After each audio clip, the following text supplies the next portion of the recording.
విచిటా Kansas హత్యలంటే అమెరికాలో తెలియని వారుండరు.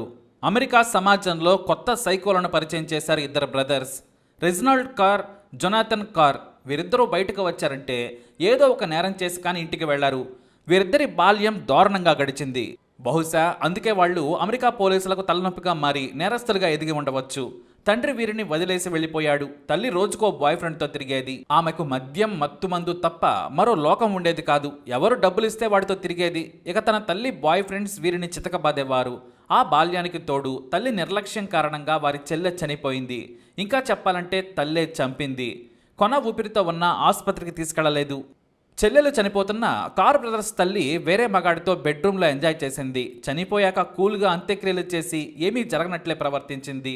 దీంతో వారి మనసు చాలా రఫ్గా తయారైంది. స్కూల్లో చదువు సరిగ్గా అబ్బేది కాదు. బట్టలకు కూడా డబ్బులుండేవి కావు. అవమానాలు తట్టుకోలేక ఇద్దరు బ్రదర్స్లో ఒకడైన జొనాథన్ స్కూల్లోనే ఆత్మహత్యాయత్నం చేశాడు. నాటి నుంచి తాము ఎంత తొందరగా పెరిగితే అంత మంచిదనుకున్నారు. తల్లి మీదో లేదంటే ఆమె దగ్గరకు వచ్చే ప్రియుళ్ల మీదో ఆధారపడద్దనుకున్నారు. కానీ రెజినాల్డ్కు 16 ఏళ్ళు, జొనాథన్కు 14 ఏళ్ళు వచ్చాక ప్రపంచం కొత్తగా ఉంది.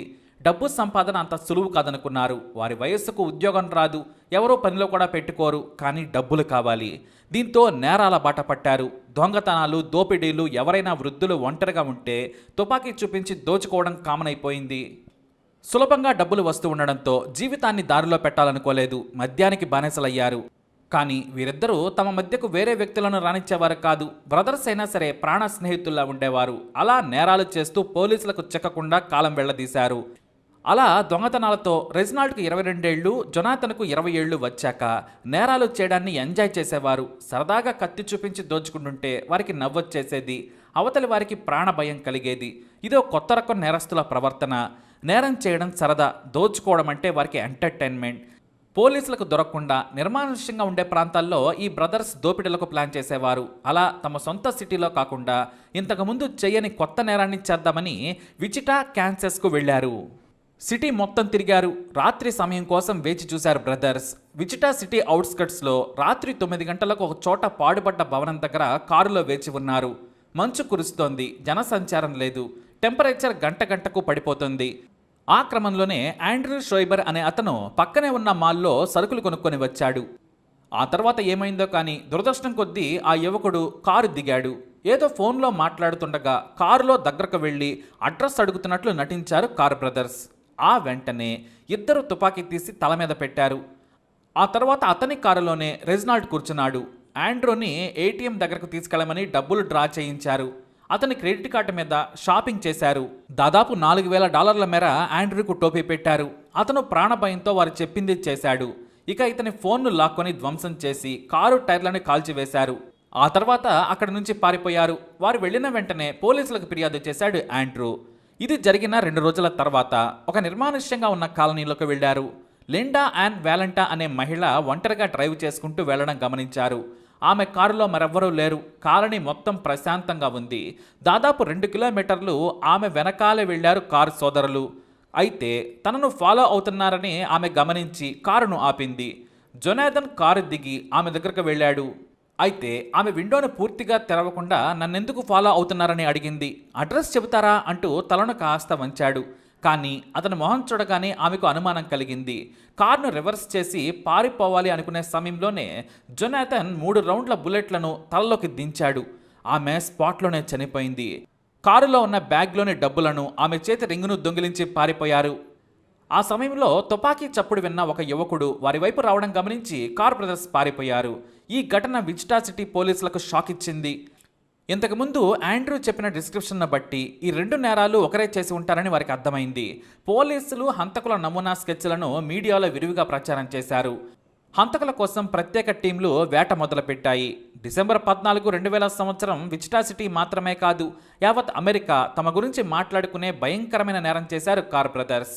అన్న కంటే తమ్ముడికి కాస్త దూకుడెక్కువ. హెలీజీ అనే 24 ఏళ్ల యువతి తన బాయ్ ఫ్రెండ్ జేసన్ బేఫట్ ఇంట్లో ఎంజాయ్ చేయడానికి వెళ్ళింది. అంతేకాదు, గురువారం నుంచి సండే వరకు అక్కడే ఉండేందుకు ప్లాన్ చేసుకుంది హాలీ. తన పెట్ డాగ్ నిక్కీని సైతం అక్కడికే తీసుకెళ్ళింది. అప్పటికే రాత్రి 10 గంటలైంది. ఆమె ఒక పబ్లిషింగ్ కంపెనీలో జూనియర్ అసిస్టెంట్గా పనిచేస్తుంది. ఇక జేసన్ బేఫర్డ్ దగ్గరలోని స్కూల్లో సైన్స్ టీచర్. ఇక అతని ఫ్రెండ్స్ 27 ఏళ్ల బ్రాడ్లీ హైకా, 29 ఏళ్ల ప్రిన్స్టన్ అండర్సన్లు ఇంట్లో ఉన్నారు. వీరంతా జేసన్ రూమ్మేట్స్.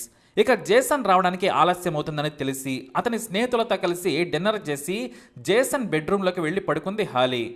ఆ రాత్రి 10:30కు జేసన్ ఇంటికి చేరుకున్నాడు. తాను డిన్నర్ పూర్తి చేసుకుని పావుగంటలో తన బెడ్రూమ్లోకి వెళ్ళి హాలీతో గడపడం మొదలుపెట్టాడు. రాత్రి 12 గంటల 15 నిమిషాలకు సడన్గా తమ విండోలో నుంచి ఒక కార్ లైట్ వారి గదిలోకి వచ్చింది. అప్పటికి మెలకువగానే ఉన్నారు హాలీ, జేసన్. కార్ ఏదో వచ్చిందిలే అనుకున్నారు, కానీ తమ ఇంటికి ఈ సమయంలో ఎవరొస్తారా అని భయపడ్డారు. జేసన్, హాలీ ఇద్దరూ మెయిన్ డోర్ దగ్గరకు వెళ్లారు. కానీ బయటకు వెళ్లొద్దని హాలీ తన బాయ్ ఫ్రెండ్ జేసన్కు చెప్పింది. ఎవరొచ్చారో తెలియకుండా తలుపు తీయడం ప్రమాదకరమని చెప్పింది. ఇంతలో బయట నుంచి గుసగుసలు వినిపించాయి. వారికి భయం వేసింది. తన స్నేహితుడు బ్రాడ్లీ మరో గదిలో ప్రియురాలతో ఉన్నాడు. ఇంకో ఫ్రెండ్ అండర్సన్ తన గర్ల్ ఫ్రెండ్తో జాకీతో బేస్మెంట్ బెడ్రూమ్లో పడుకున్నాడు. దాదాపుగా ఎవరో మెలకువలా లేరు. వీరిద్దరూ పిలవాలా వద్దా అని ఆలోచిస్తుండగానే డోర్ దగ్గరకు ఒక వ్యక్తి వచ్చినట్లు షాడో కనిపించింది. వారు ఆలోచించే లోపే డోర్ను కాలితో తన్ని బద్దలు కొట్టారు ఇద్దరు దుండగలు. వారి మొహానికి మాస్కులు లేవు, కానీ చేతిలో తుపాకులున్నాయి. ఒక్కసారిగా లోపలికి వచ్చేసి హాలీ తలపై గన్ పెట్టి ఇంట్లో ఎంతమంది ఉంటే అందరినీ హాల్లోకి తీసుకురావాలని జేసన్కు చెప్పాడు జొనాథన్. పారిపోవాలని ప్రయత్నించిన తుపాకులు తీసుకుని తమపై దాడికి దిగాలని చూసినా క్షణం ఆలస్యం చేయకుండా చంపేస్తామని బెదిరించాడు. ఇక మరోవైపు రెజ్నాల్డ్ ఇంట్లోని విలువైన వస్తువులను బ్యాగ్లో వేస్తూ ఉన్నాడు. మొత్తం 7గురు హాల్లోకి వచ్చేశారు. అందరినీ మోకాళ్లపై కూర్చోబెట్టారు. మొదట పర్సుని లాక్కున్నారు. ఇద్దరి దగ్గర కొత్తగా ఉన్న మొబైల్ ఫోన్లను తీసుకొని వాటిని ధ్వంసం చేసేశారు. ఇక్కడ నుంచి సీన్ హాలీవుడ్ రేంజ్ కంటే దాటిపోతుంది. ఆ తర్వాత అందరినీ బట్టలు వేపమని ఆదేశించాడు జొనాథన్. తన తమ్ముడు ఎంటర్టైన్మెంట్కు మసాలా అద్దుతుంటే రెజ్నాల్డ్ సోఫాలో కూర్చొని ఎంజాయ్ చేస్తున్నాడు. మొత్తం ఆడ మగ అందరూ నగ్నంగా వారి ముందు నిల్చున్నారు. ఆడవాళ్లు తమను వదిలేయాలని చెప్పినా జొనాథన్ వినలేదు. మీరు అలానే అరుస్తూ ఉండండి అంటూ ఆండ్రూ తలపై బలంగా బాదడంతో అంతా వణికిపోయారు. మరోసారి మీరు నోరు తెరిస్తే ఆండ్రూ పుర్రెలోకి బుల్లెట్ వెళ్ళిపోతుందని భయపెట్టాడు. ఇక ఆ తర్వాత అందంగా ఉన్న హాలీతో ఒకేసారి ఇద్దరు శృంగారం చేయాలని తుపాకీ పెట్టి భయపెట్టారు. ఆ తర్వాత ఒకరి తర్వాత అందరితో వేరువేరుగా శృంగారం చేయించాడు. వారికి ఆసక్తి లేకున్నా సరే కన్నీళ్లతో రోధిస్తున్న తుపాకీ గురిపెట్టి శృంగారం చేయించాడు. వారి భయాన్ని చూస్తూ తెగ ఎంజాయ్ చేశారు కార్ బ్రదర్స్. ఆ తర్వాత తనతో ఎవరైనా శృంగారం చేయడానికి రెడీగా ఉన్నారా, నాకు మిమ్మల్ని చూస్తుంటే మూడొస్తుందని వారి ముందే బట్టలు విప్పేశాడు జొనాథన్. వారంతా ప్రాణభయంతో గజగజ వణికిపోయారు. కానీ రెజ్నాల్డ్ తన తమ్ముడిని వద్దని వారించాడు. ఆ వెంటనే అందరినీ ఇల్లు మొత్తం తిప్పి ఖరీదైన వస్తువులను బయటకు తీయించారు. వారి దగ్గర పెద్దగా వస్తువులేమీ దొరకలేదు. కానీ జేసన్ హాలీల ఎంగేజ్మెంట్ రింగును చూసి ఎవరదని అడిగాడు. తమదేనని హాలీ చెప్పింది. నువ్వేం టెన్షన్ పడకు, నేను చంపను, ఇంత అందమైన బ్యూటీని ఏం చేయనులే అంటూ తన మాటలతో మరింత భయపెట్టాడు జొనాథన్. ఆ తర్వాత అందరినీ బయటకు పిలిచి 2 కార్లలోకి అందరినీ ఎక్కించారు. వెనుక సీట్లో తుపాకీ పట్టుకొని ఒక కారులో రెజ్నాల్డ్, మరో కారులో జొనాథన్ కూర్చున్నారు. వారిని తమ ఇంటికి 20 కిలోమీటర్ల దూరంలో ఉన్న సిటీ బయట సాకర్ ఫీల్డ్లోకి తీసుకెళ్లారు. అందరూ నగ్నంగా ఉన్నారు. మంచు కురుస్తోంది. చలికి వణుకుతున్నారు. అందరినీ కారు దించి మంచులో నడవమన్నారు. వారంతా మంచులో నడవలేక వణికిపోతున్నారు. ఓ చోట అందరినీ వరుసగా మోకాళ్లపై కూర్చోబెట్టారు బ్రదర్స్. ఇక్కడే జేసన్ ఒకటే మాట అన్నాడు, oh my god, they are going to shoot us. ఇదే అతని చివరి మాట అయింది. అందరినీ వరుసగా తలపై కాల్చి దారుణంగా చంపారు కార్ బ్రదర్స్. ఆ తర్వాత ఒక కారులో మళ్ళీ జేసన్ ఇంటికి తిరిగి వచ్చారు. తమ బ్యాగ్ని తీసుకుని వెళుతుండగా ఇంట్లో కుక్క అరుపు వినిపించింది. దానిని కూడా జేసన్ బెడ్రూమ్లోనే దయ లేకుండా కాల్చి చంపారు. అయితే ఇక్కడే కార్ బ్రదర్స్కు ట్విస్ట్ ఇచ్చింది హాలీ. ఆమె తల మీద కాల్చాడు జొనాథన్. కానీ బుల్లెట్ హెయిర్ పిన్నుకు తాకి జుట్టును చీల్చుకుంటూ వెళ్ళింది. కాసింత రక్తం చిందింది. కానీ తాను చనిపోయినట్లుగా వణుకుతూ నటించింది హాలీ.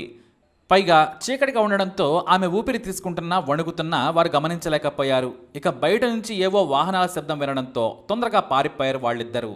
హంతకులు వెళ్లిపోయారని గమనించి పైకి లేచింది హాలీ.